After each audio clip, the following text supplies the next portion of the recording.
Thì hôm nay nhóm em sẽ thuyết trình về quy trình lên men và thu hồi axit lactic ứng dụng công nghệ nhựa trao đổi ion. Và sau đây sẽ là phần nội dung thuyết trình của nhóm em hôm nay. Thì đầu tiên sẽ là phần mở đầu, tiếp theo là quy trình lên men, quy trình thu hồi, quy trình tinh sạch, liên hệ thực tiễn Việt Nam và kết luận. Thì đầu tiên sẽ giới thiệu một chút về cái axit lactic.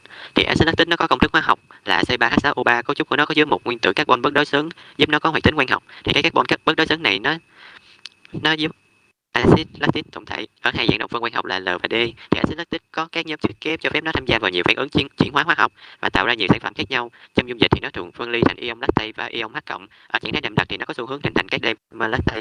Thì khoảng 90% lượng axit lactic trên thế giới được sản xuất bằng phương pháp lên men vi khuẩn, vì nó có thể tạo ra các độc phân tinh khiết cao. 10% còn lại là tổng hợp bằng phương pháp hóa học. Cái kết quả của nó sẽ là thường tạo ra các hỗn hợp có cả hai dạng đồng phân. Thì tiếp theo thì em sẽ giới thiệu về cái phần quy trình lên men. Thì đầu tiên sẽ là giới thiệu về cái thiết bị lên men. Thì các thiết bị lên men truyền thống điển hình sẽ bao gồm các bộ phận sau. Đầu tiên sẽ là phần thân bồn, là nơi chứa dịch lên men và các vi sinh vật, thường là làm bằng vật liệu chịu áp và có khả năng tuyệt trùng.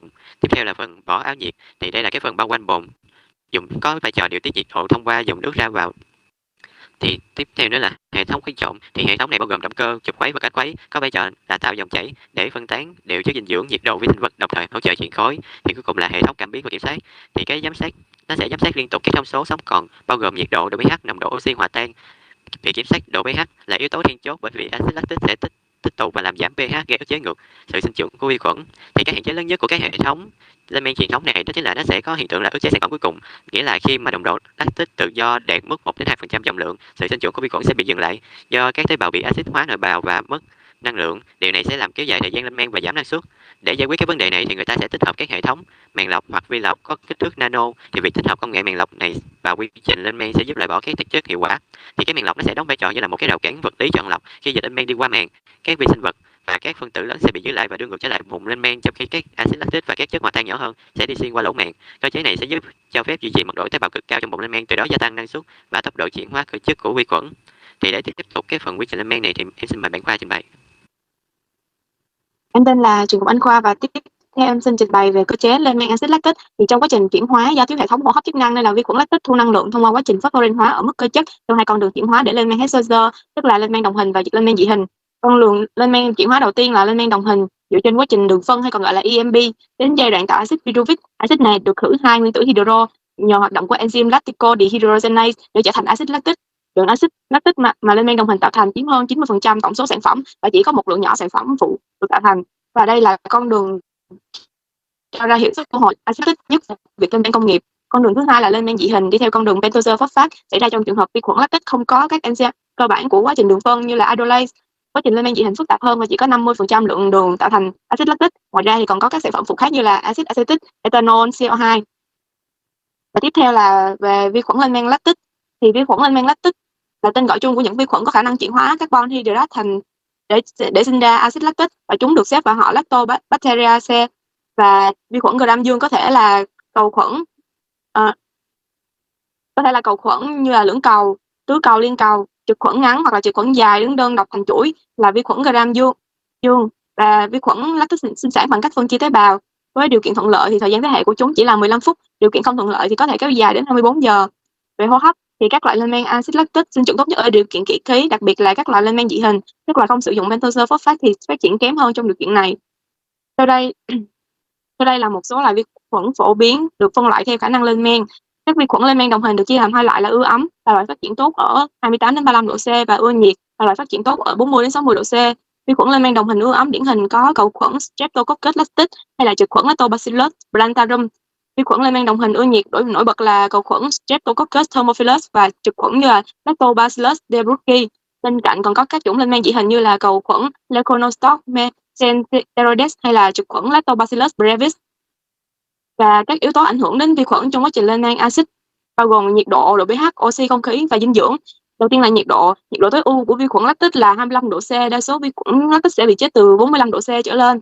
Nhưng các loại ưa nhiệt chịu được nhiệt độ 50 độ C có thể phát triển và hoạt động mạnh mẽ. Nếu cái nhiệt độ quá thấp thì sẽ gây ức chế đến sự sinh trưởng của tế bào, thời gian lên men chậm, hiệu suất lên men thấp. Nếu nhiệt độ quá cao thì ngoài việc gây ức chế còn có thể gây chết tế bào. Và yếu tố thứ hai là pH môi trường. Thì mỗi loài vi sinh vật sẽ thích hợp với một giá trị pH nhất định của môi trường nuôi cấy. pH tối ưu cho sự phát triển của vi khuẩn lactic thường nằm trong khoảng 5 đến 6. Quá trình lên men sẽ bị ức chế mạnh ở pH dưới 4.5, và để giúp vi khuẩn lactic phát triển bình thường trong cái pH 4.5 thì và không bị chính các sản phẩm do chính bản thân chúng tạo ra ức chế, thì người ta cho vào môi trường các chất đệm tích hợp với một lượng vừa đủ để trung hòa lượng axit sinh ra, như là chất đệm CaCO3. Yếu tố tiếp theo là oxy. Thì vi khuẩn lactic thuộc nhóm đặc biệt. Khi tế bào tiếp xúc với oxy không khí thì nó sẽ sinh ra H2O2, là một chất độc đối với tế bào. Chất loại bỏ H2O2 hữu hiệu nhất là enzyme catalase. Tuy nhiên, rất ít loại vi khuẩn có khả năng tạo ra cái enzyme này. Chúng thường chỉ có enzyme peroxidase, nhưng là hiệu quả của nó kém hơn. Do đó chúng có phát triển tốt nhất khi nồng độ oxy có mặt trong môi trường thấp hoặc là hoàn toàn không có oxy. Vậy nên trong quá trình lên men lactic ta cần thực hiện quá trình lên men yếm khí để thu nhận sản phẩm để đạt hiệu quả cao nhất. Cuối cùng là yếu tố dinh dưỡng, và đây là yếu tố đảm bảo sự sinh trưởng và phát triển tốt nhất cho vi khuẩn lactic. Dinh dưỡng đầy đủ sẽ giúp các vi khuẩn lactic chuyển hóa đường thành axit lactic hiệu quả, giúp thúc đẩy tăng cao hiệu suất của quá trình lên men. Vậy thì vi khuẩn cần những dinh dưỡng gì thì mọi người cùng tìm hiểu sang phần môi trường lên men cho bạn thầy trình bày. Thu Thảo tiếp theo xin trình bày về cái phần môi trường lên men. Thì cái môi trường lên men á thì nó là môi trường nuôi cấy mà bao gồm các ca chất và các thành phần bổ sung khác để tạo điều kiện tối ưu cho vi sinh vật nó sinh trưởng và tạo sản phẩm. Thì thành phần của môi trường lên men đầu tiên là gồm nguồn ca chất. Thì cái nguồn ca chất này là nguồn carbon chính cho vi sinh vật phân giải ra. Tiếp theo là các disaccharide như là rễ đường, đường mạch nha và đường sữa. Hoặc có thể sử dụng linocellulo. Thì linocellulo là các khối cấu tạo của thành tế bào thực vật, bao gồm cellulo được bao bọc bởi cấu trúc dày đặc của hemicellulo và lignin. Thì cái nguyên liệu linocellulo điển hình được sử dụng là bã mía và bã bia. Tiếp theo chính là nguồn nitơ. Thì cái vi khuẩn lactic nó có khả năng tổng hợp các hợp chất nitơ hữu cơ phức tạp rất là yếu, cho nên là môi trường cần bổ sung các nguồn nitơ như là nitơ hữu cơ từ bếp tông, cao thịt và cao nấm men, hoặc là bổ sung nguồn nitơ vô cơ như là ure hoặc là ammoni sulfat. Và để duy trì hoạt động sống của vi khuẩn lactic thì cũng cần các chất khoáng như là magie, mangan, phosphor, kali và natri. Thì ngoài ra các vitamin nhóm B như là thiamin, axit folic, biotin cũng rất cần thiết cho sự sinh trưởng, và nó thường có sẵn trong rễ đường hoặc được bổ sung từ cao nấm men. Tiếp đến là cái quy trình lên men axit lactic. Thì bước đầu tiên là chuẩn bị dịch đường. Thì cái mật rễ đường là một phụ phẩm giàu năng lượng nhưng giá thành rẻ, cho nên là nó được sử dụng để làm nguyên liệu. Thì cái mật rễ đường này nguyên chất nó có nồng độ đường rất là cao, cho nên là nó sẽ gây cái ức chế vi sinh vật, cho nên là phải pha loãng nó về nồng độ thích hợp để vi khuẩn dễ dàng hấp thụ. Sau đó thì cái dịch đường này sẽ được xử lý tạp chất và phối trộn thêm các dưỡng chất cần thiết để tạo nên môi trường nuôi cấy hoàn chỉnh. Thì song song với cái quá trình chuẩn bị dịch đường thì sẽ là quá trình chuẩn bị giống. Thì cái chủng axit lactic thường dùng để lên men axit lactic. Cái chủng vi khuẩn lactic thường được sử dụng để lên men axit lactic thường là nhóm vi khuẩn lên men đồng hình. Thì cái vi khuẩn nó sẽ được nuôi cấy tăng sinh khối để đạt được số lượng tế bào và trạng thái sinh lý tốt nhất trước khi đưa vào bồn lên men chính.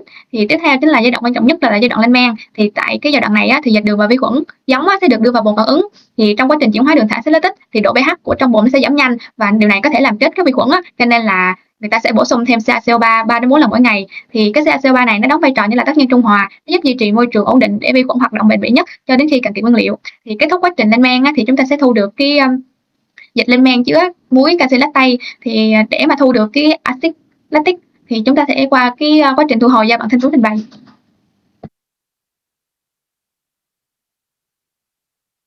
Em xin chào thầy và tất cả các bạn, em là Thanh Tú. Thì hôm nay em sẽ trình bày về phần thu hồi axit lactic. Thì đầu tiên phần này chúng ta sẽ tìm hiểu về hai quy trình. Đầu tiên là quy trình thu hồi axit lactic bằng phương pháp trao đổi ion truyền thống, và một quy trình khác là phương pháp quy trình thu hồi axit lactic bằng phương pháp trao đổi ion tại chỗ. Thì đầu tiên tìm hiểu về quy trình thu hồi axit lactic bằng phương pháp trao đổi ion truyền thống. Thì quy trình này gồm có 5 bước là lên men, lọc, trao đổi cation, trao đổi anion, và cuối cùng là bước cuối cùng là rửa giải và thu hồi axit lactic. Thì đầu tiên ở bước số 1 thì đầu tiên là quá trình lên men. Bước 1 quá trình lên men được thực hiện trong bể lên men là quá trình chuyển hóa đường thành axit lactic nhờ các chủng vi khuẩn thường là Lactobacillus. Thì sau khi kết thúc cái quá trình lên men này thì dịch trong bể sẽ là một hỗn hợp phức tạp gồm có axit, muối lactate, tế bào vi khuẩn, các chất dinh dưỡng chưa tiêu thụ hết hoặc là các muối ion. Thì đến với bước số 2 là lọc. Thì dịch lên men sẽ được đưa qua thiết bị lọc, thường là lọc màng hoặc lọc áp, lọc màng hoặc lọc ép để tách thành hai pha là pha rắn và pha lỏng. Thì ở pha rắn sẽ gồm có các tế bào vi khuẩn, chất rắn không tan, thì chúng sẽ được thải ra ngoài dưới dạng là chất thải. Còn với pha lỏng thì là phần dịch lỏng có chứa axit lactic, muối lactate và các ion. Thì dịch lỏng này sẽ được đi vào cột trao đổi cation ở bước số 3. Thì ở bước số 3 này là bước trao đổi cation. Thì dịch lọc sẽ được dẫn qua một cột chứa nhựa trao đổi cation mạnh nhằm loại bỏ các cation kim loại như Na+, Ca2+, Magie2+. Trong quá trình trao đổi ion thì các kim loại này sẽ bám vào nhựa đồng thời giải phóng H+ vào dung dịch, dẫn đến việc chuyển đổi các muối lactate, ví dụ như sodium lactate thành axit lactic tự do. Sự chuyển hóa từ muối lactate sang dạng axit tự do làm gia tăng nồng độ axit lactic không phân ly trong dung dịch, cùng với sự gia tăng nồng độ ion H+ giải phóng khiến cho độ pH của dung dịch giảm mạnh xuống mức từ 1.5 đến 2.0. Ở giai đoạn này thì chưa cần dùng dung môi rửa giải vì axit lactic và ion lactate sẽ không liên kết với chất trao đổi cation. Thì đến với bước 4 và bước 5 sẽ là do bạn Hoa trình bày ạ. Em tên là Nguyễn Ngọc Quốc Hoa, em xin trình bày tiếp về cái quy trình thu hồi axit lactic. Thì bước tiếp theo là bước 4, trao đổi anion. Thì khi mà các cái vị trí trao đổi trên cột cation dần bị lấp đầy bởi các ion kim loại như là natri, canxi, magie và các cái góc H cộng trên hạt nhựa dần bị thay thế, thì sẽ dẫn đến cái việc ngừng giải phóng H cộng vào dung dịch. Do cái thiếu hụt cái ion H cộng tự do này, thì và các cái muối lactate này nó sẽ đi qua cột mà không xảy ra trao đổi ion, dẫn đến việc các cái muối lactate này không có được chuyển hóa thành cái axit lactic. Sự hiện diện của các cái muối lactate có cái tính kiềm nhẹ cùng với nồng độ axit lactic giảm dần để khiến độ pH của dịch tăng dần. Dịch này sẽ tiếp tục được dẫn qua một cái cột anion. Tại đây thì cái nhựa trao đổi anion nó sẽ hấp thụ các cái ion lactate. Cuối cùng là bước 5 là bước rửa giải và thu hồi axit lactic. Thì sau khi cột anion nó đã đạt cái trạng thái bão hòa, dung lượng hấp phụ đạt cái mức tối đa, thì quá trình rửa giải được thực hiện bằng dung dịch thích hợp như là NaOH, HCl tùy vào loại nhựa. Thì quá trình này nó sẽ giải phóng ra cái ion lactate khỏi nhựa, thu được cái dung dịch muối lactate hoặc là cái axit lactic thô. Dung dịch này sau đó nó sẽ trải qua các cái bước xử lý bổ sung như là chứng cất phản ứng hoặc là điện thẩm tách để tinh sạch giúp thu hồi axit lactic có độ tinh khiết cao. Với cái chất rửa giải là các cái dung dịch kiềm mạnh như là NaOH thì nó sẽ thu được cái dung dịch muối lactate. Dung dịch này sẽ được tinh sạch như là điện thẩm tách để thu hồi được cái axit lactic có độ tinh khiết cao hơn. Còn nếu như mà cái chất rửa giải nó là dung dịch axit mạnh như là HCl thì sẽ thu được cái axit lactic thô. Axit lactic thô này nó cũng sẽ được tinh sạch như cái bước chân cất phản ứng để thu hồi được cái axit lactic có độ tinh khiết cao hơn. Vậy thì vì sao ở đây thu được dung dịch muối lactate hoặc là cái axit lactic thô? Thì với cái chất rửa giải là NaOH thì NaOH nó sẽ phân ly thành Na cộng và OH trừ, và cái OH trừ này nó sẽ thay thế cái vị trí ion lactate liên kết với nhựa. Ion lactate này nó sẽ bị đẩy ra ngoài vào dung dịch liên kết với Na cộng, tạo nên cái muối sodium lactate. Do đó ta thu được cái dung dịch muối lactate. Hoặc là ở cái hình 3.2, cái hình về quá trình hấp phụ giải hấp chất lỏng để thu hồi axit lactic, thì như trên hình thì với cái chất rửa giải là HCl thì HCl nó sẽ phân ly thành cái H cộng và Cl trừ, thì Cl trừ nó sẽ thay thế cái vị trí ion lactate liên kết với nhựa. Ion lactate này nó sẽ bị đẩy ra ngoài và vào dung dịch liên kết với H cộng tạo axit lactic, và axit lactic ở đây là axit lactic thô. Phần trình bày tiếp theo là tính với phần trình bày của bạn Thành. Dạ thưa thầy, em tên là Trung Thành. Tiếp theo em xin thuyết trình phần này. Thì trong các quy trình sản xuất axit lactic truyền thống, thì khi mà axit được tích tụ ở trong cái môi trường thì sẽ làm giảm độ pH, từ đó chế hoạt động của vi khuẩn và làm giảm hiệu suất lên men.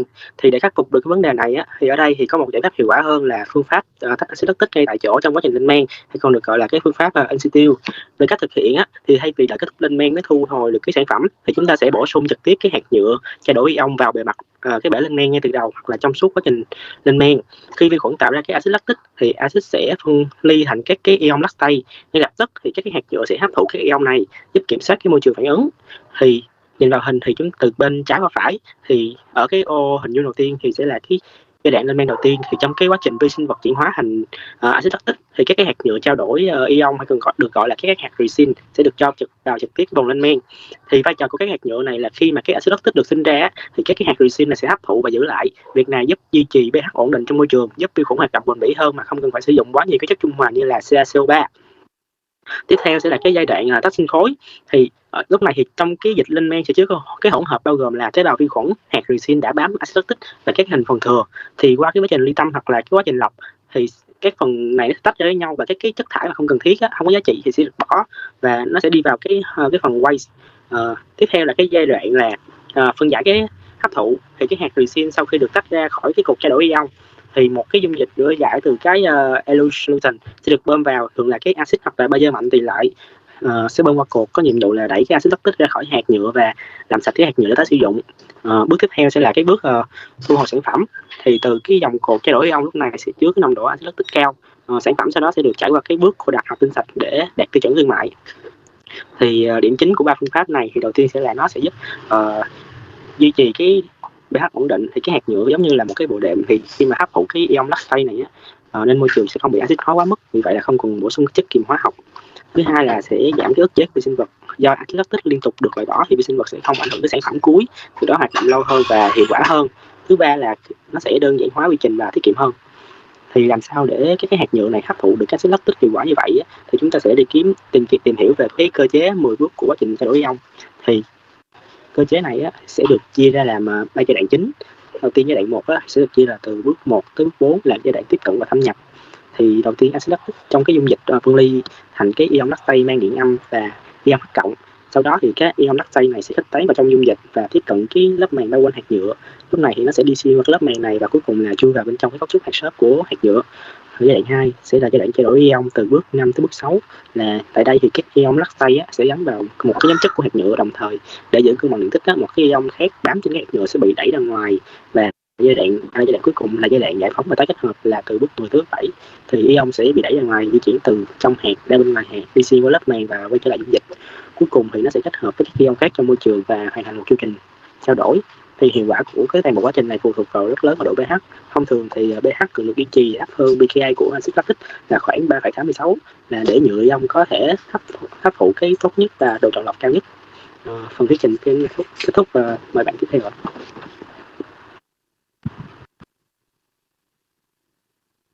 Tiếp theo, em tên là Phạm Minh Thư. Tiếp theo em sẽ thuyết trình phần tinh sạch axit lactic. Thì đầu tiên chúng ta sẽ có 3 phương pháp tinh sạch phổ biến là trong quá trình lên men là trưng cất phản ứng, điện thẩm tách và trao đổi ion bổ sung.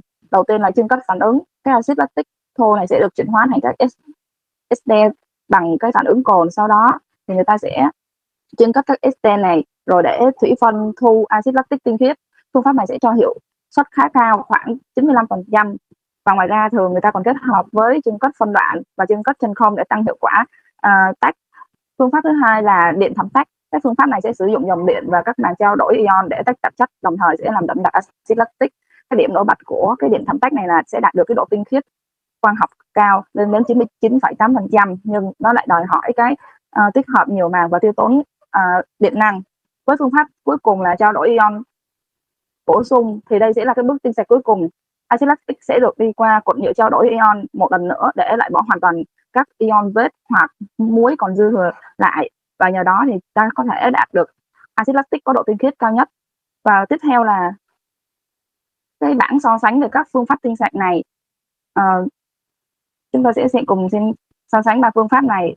Đầu tiên là phương pháp trao đổi ion, thì cái cơ chế là hấp thụ ion lactate trên bề mặt nhựa, thì ưu điểm lớn là tiết kiệm năng lượng, không tạo thạch cao, độ tinh khiết cao và nhựa có thể tái sử dụng nhiều năm. Nhưng nhược điểm tạo ra là lượng nước thải lớn và phải tốn nhiều hóa chất để rửa thải nhựa. Và thứ hai là điện thẩm tách, thì cái sử dụng dòng điện kết hợp với màng trao đổi ion để tách và làm sạch axit. Cái ưu điểm là độ tinh khiết quang học cao và không cần dùng hóa chất axit quá mạnh. Nhược điểm là chi phí màng rất đắt và tiêu tốn nhiều điện năng. Và cái thứ ba là trưng cất phản ứng, thì cái axit lactic thôi sẽ được chuyển hóa thành các ester, sau đó đi trưng cất và thủy phân lại. Và cái ưu điểm là nó sẽ loại bỏ được tạp chất bay hơi, hiệu suất cao khoảng 95%, nhưng nhược điểm là nó sẽ bị tốn nhiều năng lượng, và khi đậm đặc ở nhiệt độ cao thì axit lactic này nó sẽ tạo thành các primer, sẽ làm giảm cái hiệu quả. Và sau khi tìm hiểu thì nhóm thấy trao đổi ion sẽ được đánh giá là cái phương pháp tốt nhất về mặt kinh tế, vì nó sẽ cân bằng được độ tinh khiết, chi phí và vận hành thấp và khả năng quy mô mở rộng lớn. Để tiếp theo sẽ là phần thuyết trình của bạn Huỳnh Như ạ.